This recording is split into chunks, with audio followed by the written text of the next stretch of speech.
So now we get to continue. We're going to be talking about rounding. Now, rounding is something that we all know how to do. We're very used to saying some things for sale for 19.99, 9.99, 4.99, and we all know that that doesn't mean when you have 19.99, it doesn't mean that you have 10. It means that you have actually 20. And when somebody tells you this, you know that they're wrong. We're more looking for something like this, okay? That's correct. That's correct kind of rounding. So how do you actually round numbers properly? Well, the most important thing is that you have to figure out how many decimal places you're rounding to, okay? Once you know that, you can start doing it. So for example, this would be a number to 5 decimal places. This would be a number to 4 decimal places, this one to 3, this one to 2, and this one to 1, and this one to none. And see how when we do it, for example, this little 7 here is going to turn into an 8 when we round, because the 8 is bigger than 5.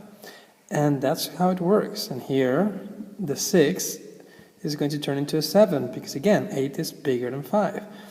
Here, the 3 is going to turn into a 4, again for the same reason. But here, it's not going to turn into a 5, because the previous one was a 4. When we round it, it becomes 2.4. It stays the same, okay? And the same thing to here. We don't put 3, we keep the 2. So just keep that in mind. If the number is bigger or equal than 5, the previous number goes up by 1, or else it stays the same. So that's how it works. We have some examples here. Okay, look at them carefully. It's very important to realize that rounding to decimal places is not the same thing as rounding to significant figures. This is different. Okay, significant figures is something different, and this is what it means. We have a number here, and this is 5 figures. This one has also 5 figures and a lot of zeros. I'll talk about that in a minute. And this one has 9 figures. So 3 significant figures, we take the 3 first figures that tell us something different than the value 0. So let me explain myself clearly. Here, the first 3 significant figures, and this one here, will be 3, 1, and 8. And this one here, the first 3 significant figures will be 3, 2, 5. And this one here, the first one will be 3, 2, 8. What's going on here with these ones is that they are significant and we are going to keep them, but we don't count them as actual figures for a significant figure count, okay? Because it's just telling us the position and where we start.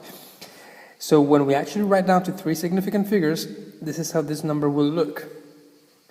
Okay, this one here will look like this. And do realize, please, that this 9 was not here.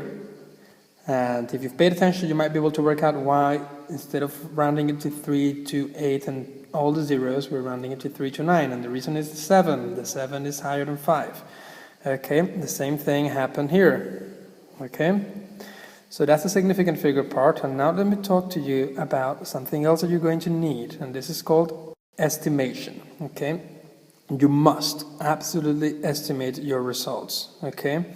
What does this mean? Let me give a very simple example of what estimation is. Suppose you go to the supermarket, okay, and you get some shopping, and you estimate the price, and you say, hey, this is going to cost me 5 euros.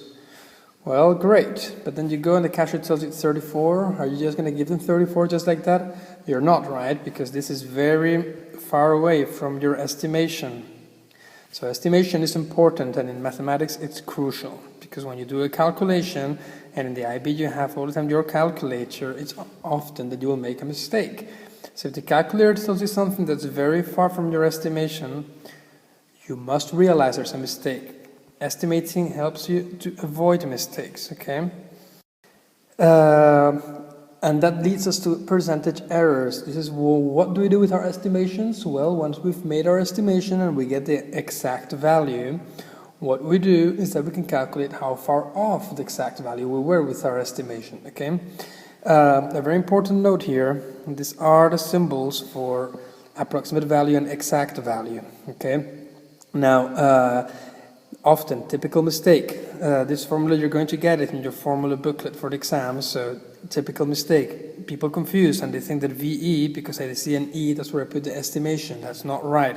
This is the exact value. That's where you put the actual value, what it really was. Another thing, please remember that this is an absolute value, so all negatives go away. Okay, you just put the stuff in the formula, you put in the approximate value here, you put the exact value here, you solve and you get your percentage error.